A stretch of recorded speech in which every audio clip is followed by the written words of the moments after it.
মোৰ এই ভিডিঅ'টো যিসকলে কেক বনাবলৈ নাজানে ঘৰতে কেতিয়াবা বনাই পেলাই চাহৰ লগতো খাব পাৰিব। বাছ মোৰ ৰেচিপিটো আপোনালোকে ফ'ল' কৰি যাওক। প্ৰথমতে আমি ড্ৰাই ইনগ্ৰিডিয়েণ্টছখিনি এটা পাৰ্ট কৰি ল'ম। মই লৈ লৈছোঁ হাফ কাপ আৰু 1/4 কাপ ময়দা। তাৰপিছত মই ইয়াতে দি দিছোঁ আধা টিস্পুন বেকিং পাউডাৰ আৰু 1/4 টিস্পুনৰো আধা বেকিং ছ'ডা। তাৰপিছত মই আধা কাপ চেনি, এইখিনি মই ধুনীয়াকৈ চালি পেলাই এটা ছাইড কৰি ৰাখিলোঁ। নেক্সট আমি কি কৰিম, এয়া লিকুইড পাৰ্টখিনি লৈ ল'ম। তাৰপিছত এয়া কি কৰিছোঁ, মই প্ৰথমতে এটা বাউলত 2টা কণী, আধা কাপ ৰিফাইন বা বাটাৰ ল'ব, তাৰপিছত ভেনিলা এচেঞ্চ ল'ব, লৈ পেলাই এইখিনি ধুনীয়াকৈ মিক্স কৰি ল'ব।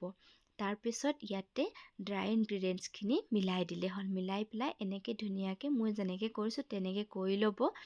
তাৰপিছত এয়া দেখিছে আৰু এচামুচ মই গাখীৰ দিছোঁ, 1 টেবল স্পুন দিছোঁ দেই। গাখীৰ দি পেলাই ধুনীয়াকৈ এইখিনি ছফ্ট হ'ব। তেতিয়াহ'লে যদি গাখীৰ এড নকৰে তেতিয়াহ'লে অকণমান কেকটো হাৰ্ড হ'ব।